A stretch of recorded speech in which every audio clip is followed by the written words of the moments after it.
you, Dorothy. Is that 11? 11 it is. Yeah, Uh-huh. that's right.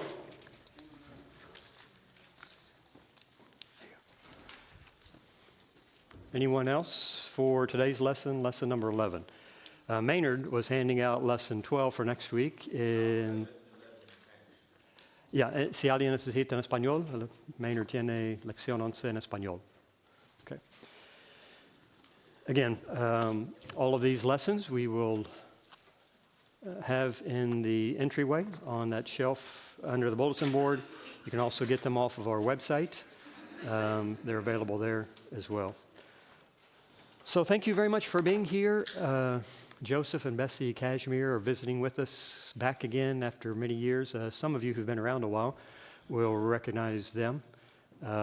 Joseph was reminding me that when I was in my training program here in 1985, 86, we'd gone to a Dodger game, apparently, together. And anyway, that's a long time ago, but good to see everyone here, and thank you for joining us. Next week, Chris Jimenez will be teaching our class on the last lesson of the semester, which will be the Song of Solomon. Today we're looking at the second part of Ecclesiastes. We'll finish our overview of this book today, and then Song of Solomon that Chris will teach next week.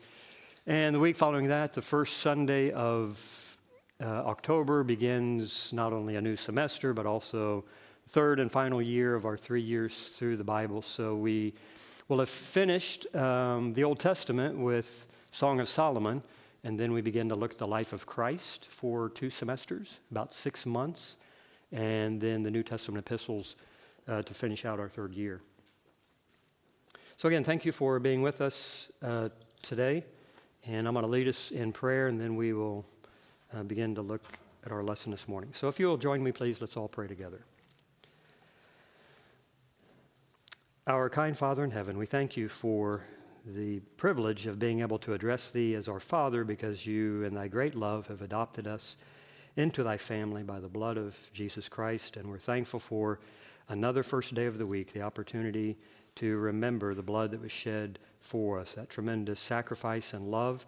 And as we honor Christ and his supper this day, may it stir within us desire to respond to that great love with a greater love for thee and for our fellow man. Be with us in all of our worship this day and with thy people wherever they may meet throughout the world. Help us to understand what you have written for us and left for us in the book of Ecclesiastes, that we might be moved to thee and to life, genuine fullness of life, having seen the vanity of this world and the limitations of what it can offer. Be with us in this Bible class, and we ask all of this in Jesus' name, amen.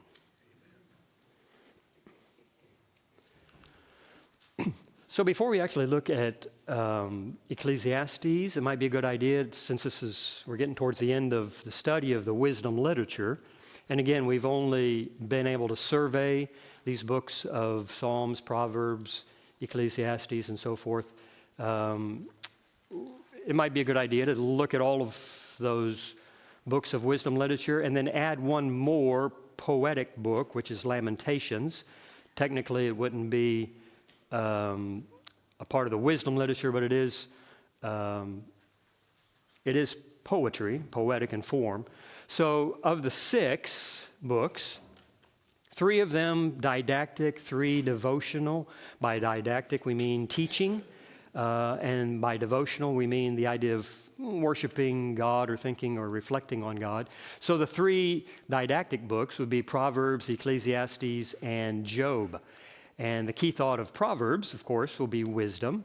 And the key thought of Ecclesiastes, futility. That is for life under the sun. Doesn't have to be empty or vain. But if you're only going to take into account life under the sun, then it will be futile. And then the book of Job, the idea of trial, of course, as Job goes through the trial of his faith, losing all of his possessions and his health. So Proverbs is going to give us descriptions and fruits of the righteous man, or you might say the wise man. The book of Ecclesiastes, the way to God, in the sense that it is taking away the way that we're already on, the way of the secular man. It's trying to point out that that way leads nowhere. That's what futility is, nowhere. It leads to emptiness. And so, there must be another way. And in that sense, if it's not telling us all of what it means to serve God, it is pointing us in that direction. And then Job, of course, is going to be a crucible of testing. So then you have these 3 devotional books, and that would be Psalms, Song of Solomon, and then Lamentations we're going to put in there. And the key idea of the Psalms, of course, would be worship. Song of Solomon, key idea would be love, and you'll study that next week. Lamentations, the idea of destruction. Remember that Lamentations, written by Jeremiah, following the destruction of Jerusalem by the Babylonians, leading to the Babylonian captivity. And this a part of God's plan because of the disobedience of his people. He had warned them that this destruction would come, and they did not repent fully as a nation, so the destruction does indeed come upon them. Psalms is going to talk about meditations and worship of the righteous man. Song of Solomon, the way of God. If some of these are sounding familiar, it's kind of drawing parallels from the previous 3. Lamentations, the crucible of judgment. So let's just bring in all 6. Let's bring in those previous 3 plus these. Proverbs and Psalms, and what I believe this is Jensen's charts, if I recall correctly. He's trying to draw out these parallels. And Proverbs and Psalms are parallel in that Proverbs teaches, about the wisdom and the righteous man, his fruits and his description, whereas Psalms expresses these meditations and worship of this righteous man. Ecclesiastes, if it's pointing us to the way, or pointing us the way to God, Song of Solomon is the way of God. And in one word, you could summarize God as love, especially if you understand the Bible definition of that being seeking the best for another outside of myself. And God, of course, is that. He seeks the best for his creation, especially mankind. And then Job, kind of parallel with Lamentations, the crucible of testing, a crucible of judgment. Maybe the big difference here is this is the individual, this is the nation, right? Job is tested as an individual. The nation is tested in the Babylonian captivity and destruction of Jerusalem. And in this crucible of testing, what's going to come out? A crucible, by the way, is what? What kind of a container is that? What is a crucible? Bowl. I'm sorry, Del? A bowl. A bowl? Okay. What context is it usually used in? I think I heard Mark. Okay, fire. In the context of what? Refining metals, right? Isn't the crucible what you put raw gold or silver or some kind of brute metal that's mixed with all of these other impurities, and you put it in this recipient called a crucible that's able to withstand high heat, and then you put that over a tremendously hot fire furnace. And everything that's inside the crucible is heated up so much that the impurities are separated from the gold, the impurities float to the top, it's scraped off, you're left with pure gold. And so Peter says that's our faith going through the fires of trial, and hopefully what comes out is just pure faith. All of the doubt and worry and worldliness, all of that is removed when we find out we have cancer or when some other tragedy strikes us. Or not. We decide whether this crucible is going to be one that purifies us, refines us, or not. So those are those books. Any comments or questions about the wisdom literature in general and that big view of these different books? Sister Joan, yes. Did people at that time have this in a written form? Did the people at that time have this, the book of Ecclesiastes? All of that, all of the wisdom literature. Well, you remember how we talked about, by and large, a lot of the Psalms were written by David, a lot of the Proverbs written by Solomon, but it wasn't until like the days of Hezekiah that some more proverbs are added. So the final maybe group of books of wisdom literature may not have been in that form until like the return from captivity. But even scholars don't know exactly, the answer to that. Certainly, several hundred years before the time of Christ, when the Jews make a Greek translation of their Hebrew scriptures, the Septuagint, all of that is set, and by Jesus' time it's all set. But maybe more like the captivity for these books of wisdom. Did I see another hand on this? Okay. So let's look at the book of Ecclesiastes in graphic form. We started the book last week, but I don't think we looked at this chart. Again, from Jensen's Survey of the Old Testament. Apart from premillennial tendencies, the book is very good. We have a copy in the church library. It's good, especially for getting overview of books. Key verse. Who can read for us chapter 1 and verse 14, and then another volunteer to read chapter 3 and verse 14. And let's see if these would be good key verses. Capítulo 1, versículo 14 de Ecclesiastes, también 3:14.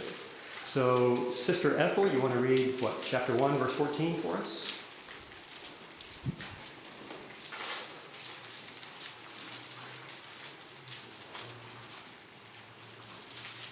I have seen all the works that are done under the sun, and behold, all is vanity and vexation of spirit.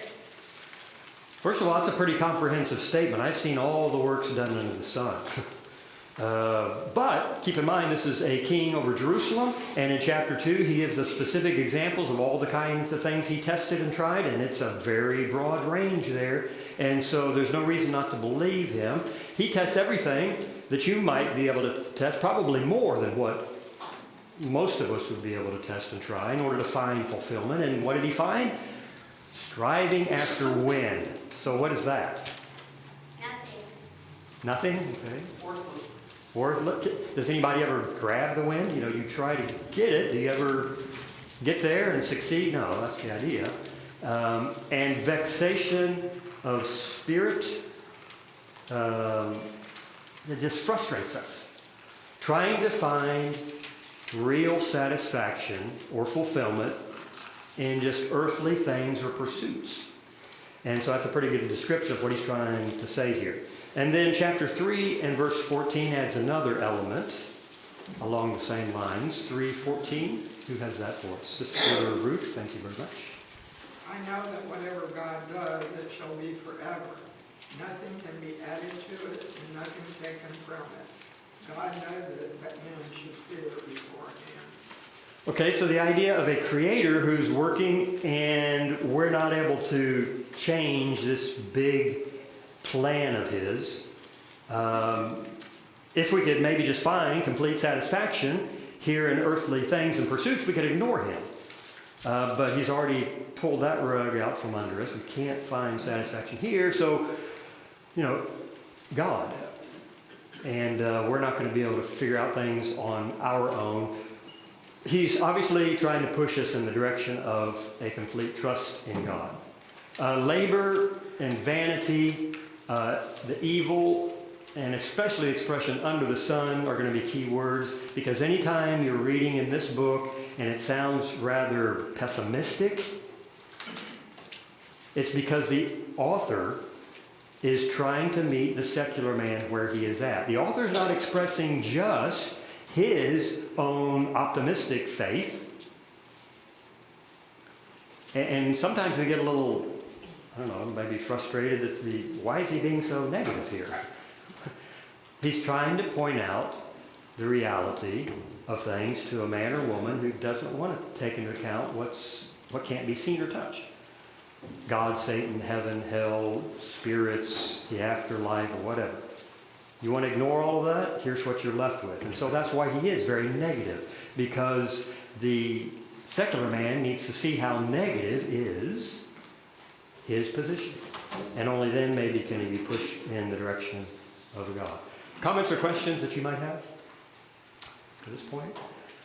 And again, otra vez, again, our Spanish-speaking members, please comment or raise your hand if you have a question. We'll translate it. It's not a problem. Podemos traducir cualquier pregunta, duda, comentario que quieran hacer. Si quieren leer, ningún problema, podemos hacer eso también.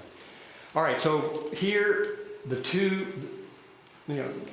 red lines indicate you've got an introduction on the beginning, and you're going to have a conclusion at the end, and then everything else, starting at chapter 1, verse 12, down to maybe the first part of chapter 12, you have the body of the book. In our introduction, the author provides the premise for us that all is vanity. Maybe to be more specific, all things under the sun. He doesn't mean that it's vain to serve God. He doesn't mean that it's vain to be a Christian. I know Christians didn't exist then. In fact, that's part of our problem. We come to this from the perspective of a Christian. This is before Christ, right? So put yourself in the shoes of a Hebrew here. And all under the sun is vanity. He concludes by simply restating the premise at chapter 12 and verse 8, and then gives a summary of the solution, which is, of course, to fear God. First part of this conclusion would be just observation, and the end of it is where he actually gives some counsel again, tells us, okay, here's what you need to do: fear God and keep His commandments, because judgment is coming. And so what do you have in the main part of the book? Well, observations, conclusions, and counsels. And notice here there's going to be 1, 2, 3, 4 sermons, 4 discourses. We looked at 2 of them last week, right? Today we're looking at 3 and 4. Here's the first sermon, at least as Jensen breaks it down. And what you have is you have observations about how empty everything is, and then there'll be kind of like some exhortation. So think about how you got to get this contentment from God. Go back to the vanity of everything, and then maybe God's the solution here. And back and forth between reality around us, vanity, and then there is purpose with God. Chapter 3 especially, end of chapter 2, and you remember the first part of chapter 3, there's a time for everything, and those pairs of things that are mentioned in chapter 3, and the famous song, Turn, Turn, Turn, performed by the Byrds, that, based on that text. So he'll talk about the vanity, and then there is purpose with God. In his second sermon, again, vanity, beginning at chapter 3 and verse 16, but by the time you get to chapter 5 and verse 1, there is a God in heaven, and he talks about the worship of God, improper worship and proper worship. And then vanity again, and all things are a gift from God. In the third sermon, guess how it begins? That's right, vanity. He finally gets to the point where he talks about a knowledge of God being somewhat of a solution to all of this vanity. And then in his fourth sermon, starts off with vanity, and by the time you get to chapter 10 and verse 1, the idea of a remembrance of God. In fact, how does chapter 12 begin? What's verse 1? What's that famous verse that we've quoted so much in sermons about remembering God? Who's being asked to remember Him and when? I'm sorry, Dale? Oh, in the days of your youth. Yeah, remember thy Creator in the days of thy youth, right?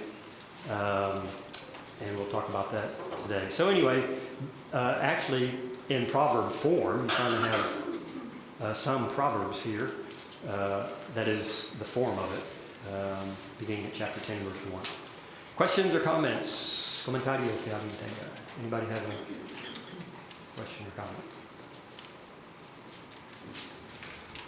Okay, whatsoever God doeth, it shall be forever. And so we need to learn to fit within that work of God, that plan of God. Otherwise, it's all going to be vanity for us. So we're going to look at the last 2 discourses, beginning at chapter 6, verse 1. Discourse number 3. And again, this would be Bob Waldron's kind of outline, take on the book. He talks about how a proper evaluation of man's outward prosperity can help solve some of the enigmas of life. In other words, Why is it that this righteous person is suffering? And why is it that the wicked person is doing pretty good over here? That doesn't make sense. And we need to evaluate a little better, go beyond the outward, and maybe you'll see some other things that are happening. A proper evaluation of man's character is needed if we're to deal with the injustices or puzzles of life. And then I think chapter 8, 1 through 15 is the idea of how righteous government eliminates much injustice. Now, it's not going to be this author's point, but who in the New Testament will talk about how civil government is appointed by God. And this thing that's supposed to eliminate much justice actually comes from our Creator. Sister Ethel? Okay, Jesus was one that came to mind. Remember when he's standing before Pilate? You wouldn't be in this position were it not from my Father above. Who else? Apostle Paul, very good. Romans chapter 13 especially. Okay, so again, it's not going to be the author's point, but he can kind of anticipate some of the New Testament teaching and reminding us that righteous government can eliminate a lot of this. In discourse number 4, the idea of living with joy even without a full understanding of things. Diligent work even without a full understanding of things. And this is kind of same idea, just in a broader sense, a life of activity and faith. One of my favorite passages on faith in the Old Testament is this chapter 11. I'd like to read some of that. And then the end of the discourse, of course, chapter 12. So that's kind of what we're looking at today. Backing up to discourse number 3, the author's trying to give a defense of God is in fact ruling despite the inequities of life. He doesn't gloss over what the secular man has already seen.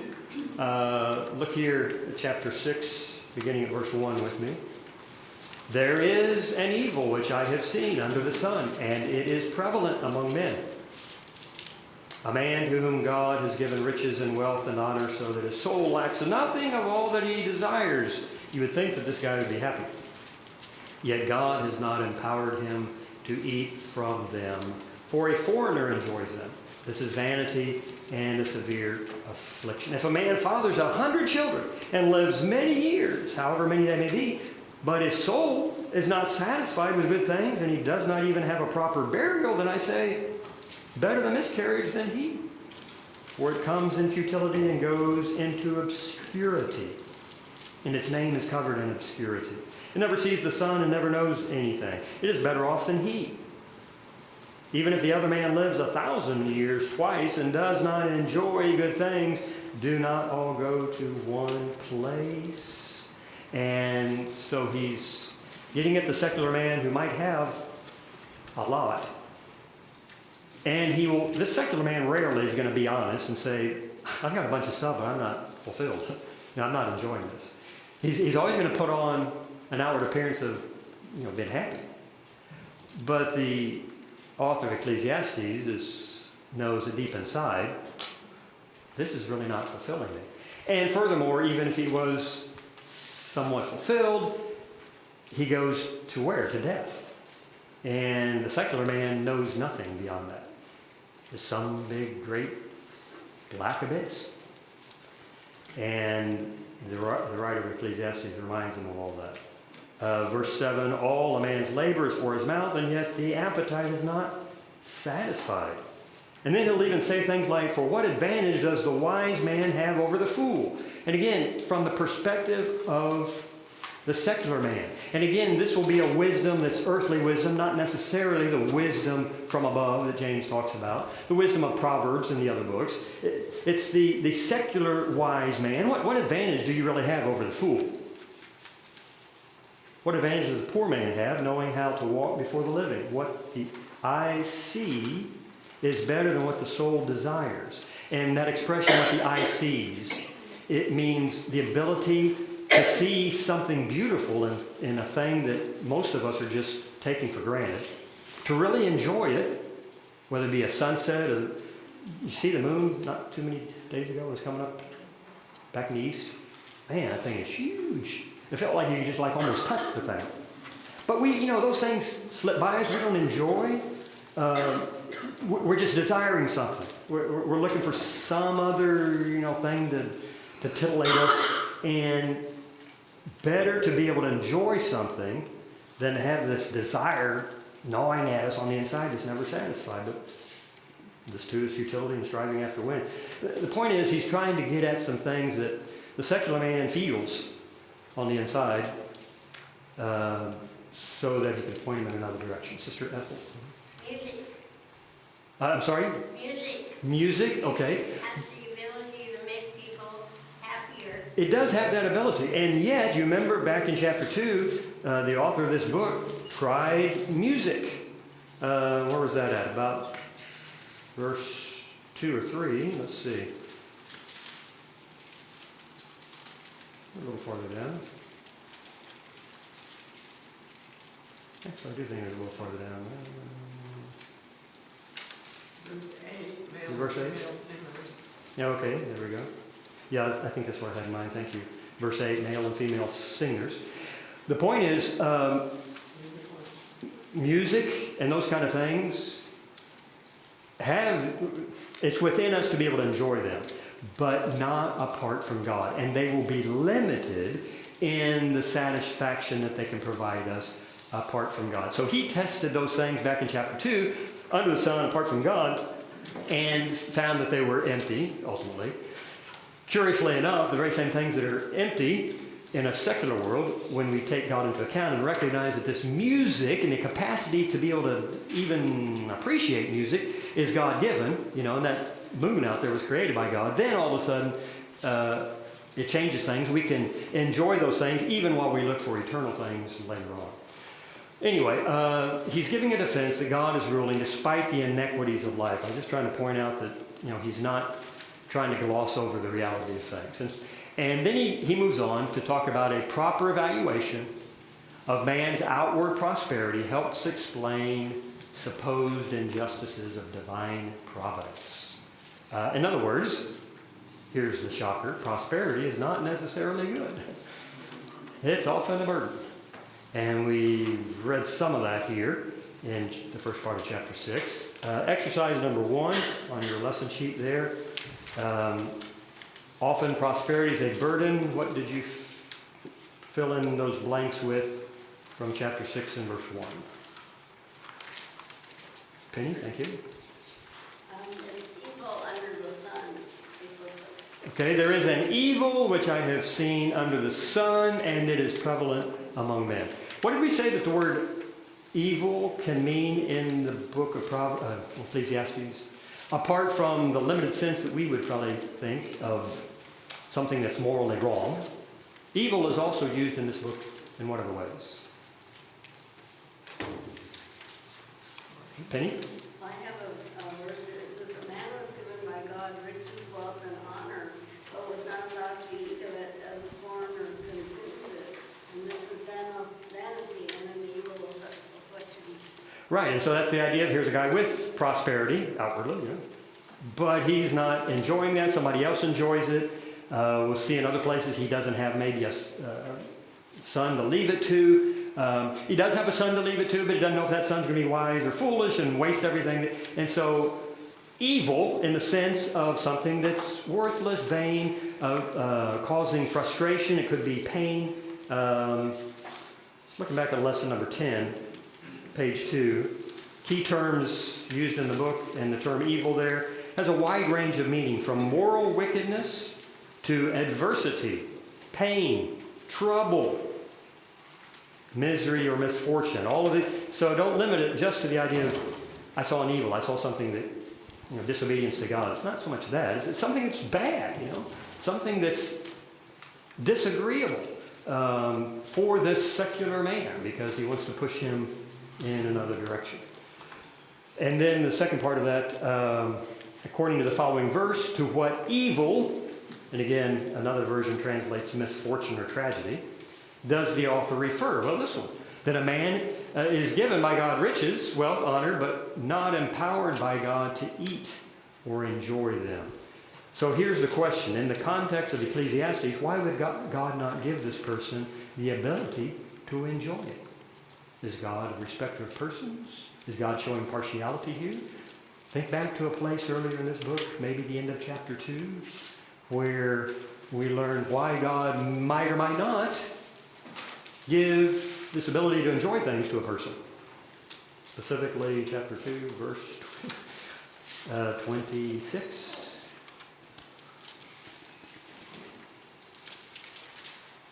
What condition is there for us receiving the ability from God to enjoy something? Volunteer to read 2:26 for us. 2:26. Dave, thank you. For to a person who is good in his sight, he has given wisdom and knowledge and joy, while to the sinner he has given the task of gathering and collecting, so that he may give to the one who is good in God's sight. This too is vanity, striking after the wind. So the chapter 6 and verse 1, God hasn't given this guy the ability to enjoy. That guy is a secular person who does not want to please God. God will give to anyone who pleases him, anyone who obeys him, 2:26, this capacity, but the author has in mind this man doesn't want to please God. So again, he's got everything, we would say, and yet he's got nothing. Look behind it. You know, he's not really enjoying these things. And just because you don't see it, that's not going to be projected on TV, on movies, or in the movies on the movie screen. His outward prosperity is not all of the picture. And then adversity and affliction are not necessarily bad. So the author's trying to turn things on their head for the secular man. And coming down to chapter 7, that passage that's often read at funerals, he's going to remind us that, you know, even death and funerals and those kind of things are not necessarily bad. Exercise number 2, death, for example, is considered an affliction because of its accompanying loss and sorrow. Nobody denies that. But according to this passage, why is the funeral home better than the party house? Karen. I think because to think soberly and thoughtful and be reflective is where we learn. Okay, so we can learn from adversity. The living takes it to heart, chapter 7, verse 2. And verse 3, a sad face is good for the heart. And it can lead to moral improvement, which may not be stated so directly here in this passage, but Psalm 90, you might recall, only Psalm of Moses, indicated in the Psalter. Moses says, teach us to number our days, that we may get a heart of wisdom. In other words, if most of us would look at our mortality a little more, I'm not going to live forever, it would really go a long way to helping us do what we need to do. Some of the resentment that we harbor against brethren, some of the laziness that we're just not getting up and doing stuff. I mean, if we knew really the Lord was coming back before this class was over with, we might even raise our hand to answer a question. I don't know. But we would change some things. We would change. And we just don't think about that enough. So, God speaks to us whispers to us in our pleasures and speaks to us in His Word, but He shouts and screams at us in our pains. And that's sometimes what it takes. We wouldn't listen earlier. I don't think God would need to shout at us in pain and affliction so much if we just listen to His whispers, or His normal voice, but we don't do that too much. C.S. Lewis, that's not mine, by the way. And the only reason I didn't mention his name is because I butchered so much that quote.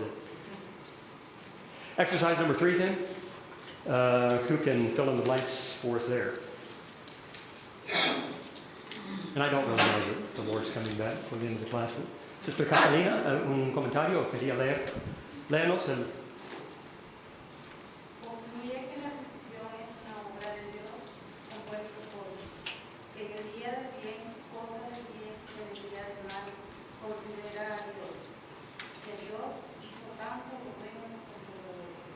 God, right. So God has made one like the other. So in the day of good things, the Spanish happy, there's in the day of prosperity, be happy. But in the day of adversity, consider. God made the one as well as the other. God has made happy days and adverse days, both for a purpose. And the happy days is not for you to be happy and forget about God. It's for you to be happy and thank God. And the adversity, which usually drives most of us to God, God, please help me, it has that effect as well. So a different way of looking at prosperity and adversity. All right, and then a proper evaluation of man's character. There is a righteous man who perishes in his righteousness, and there is a wicked man who prolongs his life in his wickedness. That shouldn't be that way, we say. But the author doesn't deny this reality. What he does is to draw out some conclusions from this apparent contradiction, and one conclusion is, well, don't be overly righteous or wicked, you know. If both of those two groups end up at bad place, and by overly righteous, he's not saying that in the absolute sense you can be too good. That's not what he's saying. He's really talking about self-righteousness, trying to be righteous all on your own effort without God's help. Because, man, there are righteous people like that still perish. And certainly want to avoid decadence. So practice self-control is kind of right there in the middle. And do what God wants you to do so that you can receive the righteousness that he gives you, right? And remembering that only 1 in 1,000 really acts as he should. I wish we had more time to look. It's more than I keep looking at. It's only 10 after. Maybe not. So that's why I'm moving along here. I'm a little scared by that clock on the wall back there. Number 5, exercise number 5 then. According to verse 29, what is the primary source of the misfortunes mentioned in this chapter? Volunteer to at least read the verse, 5:29. Cindy, I think I saw your name. Or I just saw your name. Saw your hand. Thank you. The leaving God behind and switching out our own devices. Okay. The idea of God made men upright, but they have sought out many devices. Is there any room in that verse, by the way, for total depravity and Calvinism? Sin is the cause behind so much of the adversity in life. And if we would do what God asks us to do, even the secular world would be a lot better. Righteous government can eliminate a lot of injustice, so chapter 8 is largely talking about that. Citizens have to obey the ruler. The ruler has to have some kind of authority and the ability to enforce the law for this to work. But because the sentence against men is not speedily executed, therefore the heart of the sons of men is set on evil. There's a number of factors involved in why things don't work well in a nation or society. But bottom line is ruler and citizen are both subject to death. And so there's a ruler who's over the rulers, and that's God himself. Chapter 8 and verse 15, a practical solution. So I commended pleasure, for there is nothing good for a man under the sun except to eat and to drink, to be merry. And this will stand by him in his toils throughout the days of his life, which God has given him under the sun. And again, the author's already pointed out where this ability to enjoy those things is going to come from. Rest of chapter 8 into chapter 9, joy can be ours even without a full understanding. And the idea then of diligent work should be ours, even without a full understanding. Work while it is still day. In fact, darkness and things will be used figuratively to describe not just our death, but old age, when we would like to be able to do more in the local church, but now we are at that point where we can't physically. So this is the time to be active and be practicing hospitality and visiting those who are in the hospital or whatever, because there's going to come a time when you want to and you won't be able to. There are uncertainties of life. You can't focus on those or you won't get anything done. So in life of activity, here's what I like. Chapter 11 and verse 1. Cast your bread on the surface of the waters, for you will find it after many days. Probably a literal reference to the idea of putting grain and things on these ships, shipping them to other places where it is purchased. And so it's the idea of gain, financial, economic gain in business transactions. But the idea of after many days, you got to wait. And so you got to wait for the profit. But obviously it probably came to refer to the idea of doing something without seeing an immediate result. Now, the world that we live in today, is that an issue? Immediate results? Heard a little chuckle. I think that's an agreement. All right? Whip out the phone, hit a button, and, it's on your doorsteps the next day if you got Prime, I guess. And just about anything. Even before Amazon, we talked about putting a quarter in a vending machine and out pops a drink, cold. Go back further than that and you waited a little more for results of something. But we are so accustomed to getting immediate results, and that's not walking by faith, that's walking by sight. And if there's anything this passage is trying to point out, it's really anticipating a lot of New Testament passages on faith.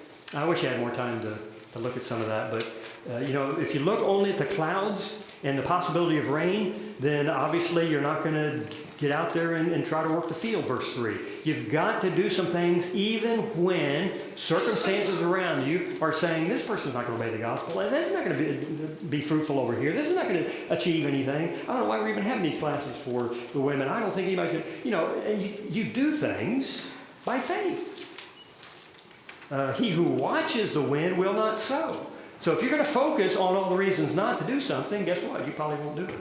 But the end of the discourse is to turn to God early in life, because just around the corner is old age, and the problem of that I've already alluded to. Not only is old age around the corner, death is, and then judgment.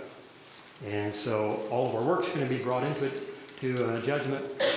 And he concludes by talking about there are wise words like the ones that he has written, words of truth from one shepherd, probably an oblique reference to God. While at the same time, these words are painful, they're also delightful. But when they have to prod us to better conduct, when we have to be rebuked or exhorted, they can be like goads and it'll hurt, but they're always dependable. You can hang your life on these words. And then there are books of men. Books of the world that only merit warning, only produces weariness. Beware. And we probably do read too much stuff on the internet. Stick with the stuff from our shepherd, from our God. So the grand conclusion is this, and with this we're going to close, verse 13. The conclusion, when all has been heard, is to fear God and keep his commandments, because this applies to every person, or this is the whole of every person. For God will bring every act to judgment, everything which is hidden, whether it is good or evil, and then eternity starts, and that's the only thing that's going to matter. Comments or questions before they ring that bell?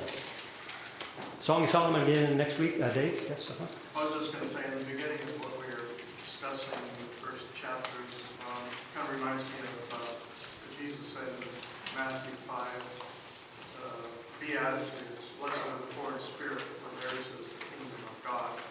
About having that internal lacking that you're going to fulfill, rather than feeling like you're fulfilled and seeking nothing that's really righteous or good. Rather than convincing yourself that you're fulfilled by all of the world's activities and possessions, you are someone who recognizes you're bankrupt spiritually on the inside. And that person will be filled, because that person is filled by God. So speak very well.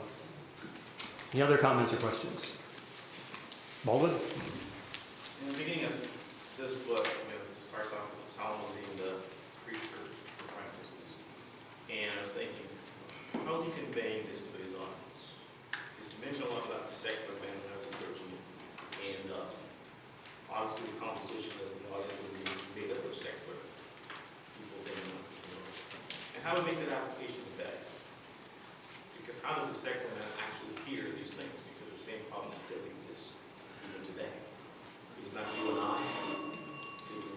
Well, two things. There can be secular members of the Lord's church, number one. You need to hear this.